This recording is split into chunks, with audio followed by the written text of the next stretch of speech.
جو دوسرا فارمیٹ ہے میچ پلے، اس میں آپ کو اپوننٹ کی بھی اسٹرینتھ اور ویکنیسز کو پلے کرنا ہوتا ہے. بالکل. اور اب ایسے میں ہم دیکھتے ہیں کہ جیسے آپ کے فادر نے آپ کو سپورٹ کیا، اسٹوڈنٹس obviously جو بھی کھیلتے ہیں اپنے دوستوں کو آ کے بتاتے ہیں کل میں نے یہ کھیلا. اب یہ والی گیم زیادہ تر تو لڑکے اور لڑکیاں کھیلتے ہی نہیں ہیں، بہت کم کھیلی جاتی ہے. کلاس میں ہارڈلی کوئی 1-2 اسٹوڈنٹس ہوتے ہوں گے جو کھیلتے ہوں گے. پھر بھی انٹرسٹ رہا، کیا انسپریشن تھی آپ کی؟ کون تھا انسپریشن جس کی وجہ سے آپ پھر بھی اس گیم میں انٹرسٹڈ رہے؟ اور پھر جس طرح آپ نے کہا کہ جتنا میں اپنی پڑھائی کو دیتا تھا ٹائم اتنا ہی اس کو دیتا ہوں، تو it's quite tough as well. جی ڈیفینیٹلی انسپریشن تو میرے فادر تو تھے ہی، پھر باقی اسپورٹس کے اسٹارز پاکستانی جو باہر جا کے ریپرزینٹ کر چکے ہیں، جو گلوبل سپر اسٹارز بن چکے ہیں، وہ بھی میری انسپریشن تھے. تو یہ گیم ڈفرینٹ تھی، دیٹ واز مائی موٹیویشن کہ یار ہر بندہ چلو کرکٹ فٹ بال، وہ تو خیر میں بھی اسکول میں کھیلتا ہی تھا، بٹ گولف کا پہلے تو لوگ مذاق اڑاتے تھے، یہ بابوں والی گیم ہے، تم کیا کر رہے ہو بچے ہو. بٹ آپ یقین کریں وہی لوگ مجھے آگے کہتے ہیں یار ہمیں گیم سکھاؤ، اور اچھے خاصوں نے گیم شروع بھی کر دیا. اب زبردست. اب آپ خود انسپریشن بن رہے ہیں. اچھا اب جیسے مانو نے بات کی کہ فٹ بال کرکٹ کھیلتے ہیں تو وہ اگلے دن اسکول میں کالج میں آپ کی ایکسائٹمنٹ ہوتی ہے کہ ہماری جو فیوریٹ ٹیم ہے اس نے ایسا پرفارم کر دیا. ابھی PSL ہوا ہے یا کرکٹ ٹیم کی پرفارمنس ہے، فٹ بال کی جو لیگز ہو رہی ہیں اس میں بات ہوتی ہے. گولف کے بارے میں ایسی کیا بات ہوتی ہے؟ اب جو گولفرز کھڑے ہوتے ہیں تو کیا بات کرتے ہیں؟ انٹرنیشنل ایونٹ ہو یا لوکل ایونٹ ہو؟ انٹرنیشنلی تقریباً 200 سے 250 فیمس گولفرز ہوں گے. تو ہم جب بھی بات کرتے ہیں تو ہمارے کچھ فیوریٹس ہوتے ہیں، ان کو ہم میچز میں دیکھتے ہیں، پھر ہم پریڈکٹ کرتے ہیں یار یہ اس کورس میں اچھا کھیلے گا، یہ اس ٹورنامنٹ میں اچھا کھیلے گا، یا آئی وانٹ ہم ٹو ون، آئی وانٹ ہم ٹو ون. تو پاکستان میں بھی آہستہ آہستہ پاپولر ہوتا جا رہا گولف، PGF کی، پاکستان گولف فیڈریشن کی ایفرٹس کی وجہ سے. اور جس طرح میں نے کہا کہ فرینڈز انسپائر ہوتے ہیں، وہ کہتے ہیں ہمیں گولف کھلاؤ، تو آہستہ آہستہ یہ کافی سارے ایک اسمال سرکل سے نکل کے کافی وائڈ اسپریڈ یہ گیم ہونا شروع ہو گیا ہے، وچ از ویری نائس ٹو سی. سو رافع اب آگے کس چیز کی تیاری ہے؟ آگے کس چیمپئن شپ میں جو ہے آپ نے ٹرافی پاکستان لے کے آنی ہے؟ کیا کرنا ہے اور پریکٹس کتنی دیر کر رہے ہیں؟ پریکٹس آج کل 5 سے 6 گھنٹے تو چل ہی رہی ہے. 5 سے 6 گھنٹے؟ جی.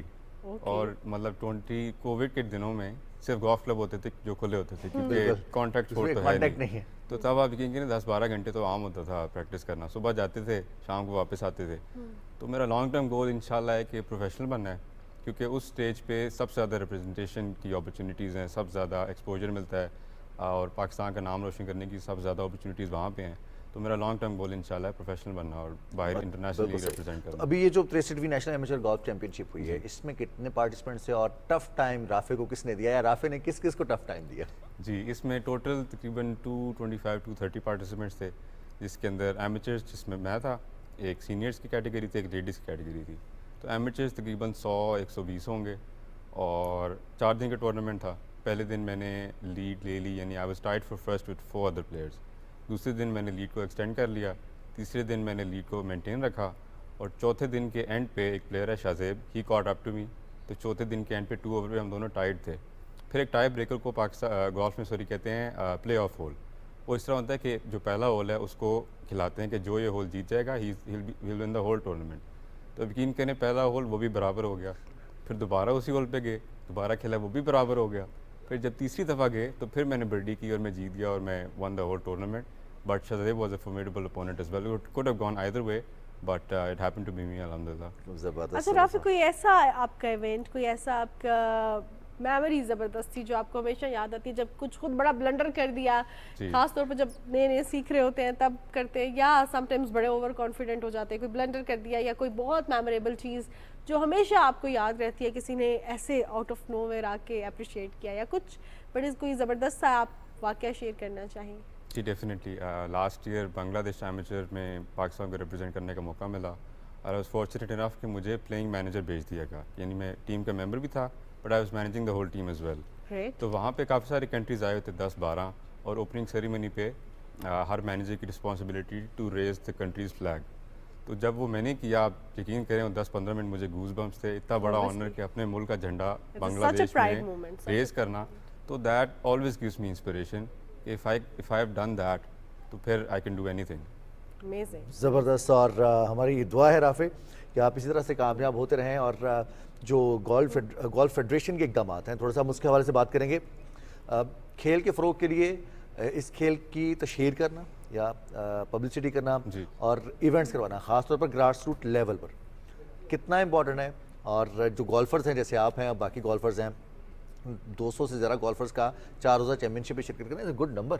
تو یہ اسکولس کالجز یونیورسٹیز تک لے کے جانا کتنا امپورٹنٹ ہوگا؟ آئی تھنک ابھی تک اب آپ کمپیئر کریں 5 سال پہلے اور ابھی تک, تو لیڈیز اسپیشلی 90 یا 80-90 ہوتی تھیں جو ایکٹیولی گولف کھیلتی تھیں, اب وہ نمبر 300 کے قریب ہے. اور ایمیچرز جونیئرز اگر آپ کوئی بھی فگر کمپیئر کریں تو اٹ ہیز گرون ٹوائس اور thrice as much as it was 5 years ago through the efforts of Pakistan golf federation. اور وہ ایک بات آتی ہے کہ جی پریولیج لوگ صرف کھیل سکتے ہیں, تو پی جی ایف نے پالیسیز اب ایسی نکالی ہیں کہ جو انڈر پریولیج لوگ ہیں جو نہیں افورڈ کر سکتے they can also play through applying through P G F. مہنگا گیم کہا جاتا ہے نا جی, مہنگا کھیل کہا جاتا ہے نا. بالکل بالکل. تو وہ آپ اس مسکنسیپشن کو بھی توڑنا ہے, اس کو وائڈ اسٹریٹ بنانا ہے, اور اسکولز میں جا کے ڈیفینیٹلی یہ اویئرنیس پھیلانی پڑے گی کہ گولف بچوں کو جتنا جلدی سکھائیں گے اتنا جلدی, کیونکہ اس گیم میں کوئی ایج لمٹ نہیں ہوتی, but the sooner you start the sooner you become greater, the sooner you become a champion, اور آپ کی پھر کریئر کی لانجیوٹی بن جاتی ہے. تو اسکولز میں اس کو وائڈ اسپریڈ اویئر کرنا بہت امپورٹنٹ ہے. صحیح. اچھا رافع, جس طرح ابھی رضوان نے بھی کہا کہ کوئی پرسنل ٹو پرسنل کانٹیکٹ نہیں ہوتا, بڑی سوفسٹیکیٹڈ سی گیم ہے, اور وہ آپ کی پرسنالٹی پہ بھی پھر چیز آ جاتی ہے. تو پرسنالٹی ڈیولپمنٹ میں گولف نے کس طرح آپ کو ہیلپ آؤٹ کیا ڈیسیژن میکنگ میں, ٹارگیٹ سیٹ کرنے میں, گولز میں, not only for the game, for the education, personal life میں کیسے فوکس تو کرتے ہیں, فوکس صحیح صرف اپنے ٹارگیٹ پہ فوکس ہے, ادھر ادھر نہیں دیکھنا. اور پھر باقی گیمز میں تو یہ بھی ہوتا ہے نا کہ جس طرح کراؤڈ ہوتا ہے اور وہ بہت زیادہ انتھوزیسٹک ہوتا ہے, اس میں وہ بھی نہیں ہو رہا ہوتا ہے. جی, جو گولف کے ایک سب سے بڑے لیجنڈ تھے, آئی تھنک جیک نکلس, ان کا نام میں بھول رہا ہوں, ان کی سینگ تھی کہ the golf is the most similar thing to life. You get good breaks from bad shots, you get bad breaks from good shots, but you have to play it as it lies. تو golf میں ہمیں یہی سکھایا جاتا ہے کہ بال جس طرح پڑی ہوئی ہے you have to accept it, اور آپ نے اس کو ہی آگے لے کے چلنا ہے. آپ کمپلین کریں گے اس سے کچھ نہیں ہوگا. اور ایک اور بھی کہتے ہیں کہ the most important shot is the next one, کہ you have to focus on what's coming after, not what happened before. آپ اس پہ اگر سل کرتے رہیں گے تو پھر آپ آگے نہیں بڑھ سکتے. تو آپ نے اگلی شاٹ پہ فوکس کرنا ہے. پھر آپ کو گیم پیشنس سکھاتی ہے. جب آپ اتنی پریکٹس کرتے ہیں بٹ میچ میں آپ نہیں پرفارم کر سکتے تو it's natural and you have to accept it کہ یار it's part of the game, I have to be patient for my turn. میرے ساتھ اس طرح ہوتا رہا 5-6 سال, میں نے پچھلے کوئی ٹورنامنٹ نہیں جیتا, بٹ ڈیڈ مجھے کہتے رہے کہ کیپ گوئنگ, کیپ ورکنگ. میں گیو اپ کرنے والا تھا بٹ میرے فادر نے کہا کہ نہیں, you have to keep going. ایسا کیوں ہوتا ہے کہ جب بھی گیو اپ کرنے والے ہوتے ہیں زندگی میں کچھ ایسا ہوتا ہے کہ جو زندگی ہوتی ہماری زندگی میں جس چیزیں رہنا ہوتا ہے وہ ایک دم سے ہمیں چانس دے دیتی ہے. تو سب سے فیوریٹ شاٹ کون سا ہے رافع کا؟ سب سے مشکل شاٹ کون سا لگتا ہے؟ فیوریٹ شاٹ میرا جو پہلی ٹی شاٹ جس کو ڈرائیو کہتے ہیں وہ ہوتی ہے, کیونکہ نیچرلی تھوڑا میں فزیکلی بڑا ہوں تو وہ اچھی لمبی بال بھی جاتی ٹی کے اوپر ہوتا ہے تو بالکل, تو اس سے مجھے ایڈوانٹیج مل جاتا ہے. اور سب سے زیادہ ہوا میں رہتی ہے, اس کو دیکھنے کا ایک اٹس اے ڈفرینٹ فیلنگ. جب آپ ایک ball, it's like watching a painting, it's something you like, تو آپ کو دیکھنے میں بڑا اس کو اچھا لگتا ہے. اچھا ایک اور سوال, مشکل شاٹ کون سا ہے؟ مشکل شاٹ آپ کہہ سکتے ہیں بنکر کی شاٹ مجھے نہیں پسند, جو سینڈ ٹریپ سے نکالتے ہیں, آئی ڈونٹ لائک. اوکے جی, تو ایک اور سوال آپ سے جاننا چاہوں گی, بڑا جو ہے انٹرسٹنگ بھی ہے کیونکہ میرے مائنڈ میں آؤٹ آف نو ویئر یہ آ گیا کہ جب ہم ہر میچ کے یا ہر کرکٹ کے حوالے سے دیکھیں, ہر اسپورٹس کا ڈفرینٹ ایک یونیفارم ہوتا ہے. اب جب گولف کا یونیفارم ہوتا ہے, اب جس طرح ہم نے پہلے بھی پروگرام میں بات کی, اس کو کہا جاتا ہے کہ یہ بہت زیادہ مہنگا شوق ہے, مہنگا کھیل ہے. تو ہماری موویز میں بھی, انٹرٹینمنٹ انڈسٹری میں بھی کسی کو بہت امیر دکھانا ہوتا ہے تو وہ گولف کھیلتا ہے. تو بیسکلی جو ان کا یونیفارم ہوتا ہے وہ بھی بڑا ڈفرینٹ سا ہوتا ہے, بڑا ٹائٹلی فٹ سا اور بڑا کمفرٹیبل سا دیکھنے میں. It's quite different than the others uniform. تو کیا اس میں کیوں, لاجک کیا ہے اس کے پیچھے کہ آپ کا ایسا, اور خاص طور پہ ہم دیکھتے ہیں کہ بڑا ڈفرینٹ اسٹائلش لک آ رہی ہوتی ہے اس میں. عام طور پہ اگر ڈفرینٹ کھیلوں کا دیکھا جائے تو ایسا نہیں ہے, اس کے پیچھے کیا لاجک ہے؟ بس وہ جنہوں نے گیم بنائی تھی انہوں نے اس کو ایک جینٹل مینز گیم کہا تھا. جینٹل مین گیم, انہوں نے وہ ایک امیج مینٹین کرنی تھی, بٹ وہ صرف ایسے نہیں کہ آپ مہنگے کپڑوں سے وہ کر سکتے ہیں. آپ کوئی بھی پولو شرٹ پہن لیں, کوئی بھی ڈریس پینٹ پہن لیں, کوئی بھی اسپائس والے شوز پہن لیں اور ایک کیپ پہن لیں. It can be as simple as that. But dress pant is not normal یا not common in other games, so it is something very jeans میں بھی کھیل different. سکتے ہیں, جینس بھی نہیں الاؤڈ. جینس میں الاؤڈ نہیں ہے. اور یہ وہ رولز ہیں یہ میں جاننا چاہ رہی تھی. اچھا گولف کے کچھ رولز ہیں, جیسے سٹکس ہیں, ہم ٹی شاٹ کی بات کریں یا پھر جو آپ کی برڈی کی شاٹ ہوتے ہیں اس کے لیے آپ سٹکس یوز کرنی ہے آپ نے, جو ان کے لیے الگ رولز ہیں. پھر آپ نے کتنے شاٹس کھیلیں, کتنے اسٹروکس کھیلنے ہیں, اس کے لیے بھی الگ رولز ہیں. آپ ڈسکوالیفائی بھی ہو جاتے ہیں اگر آپ غلط شاٹ کھیلتے ہیں. تھوڑا سا ہمارے ناظرین کے انٹرسٹ کے لیے جو بیسک رولز ہیں جو آج گولف شروع کرنا چاہتے ہیں, چاہے وہ گھر میں ہی شروع کرنا چاہتے ہیں, تو ان کو کون کون سے رولز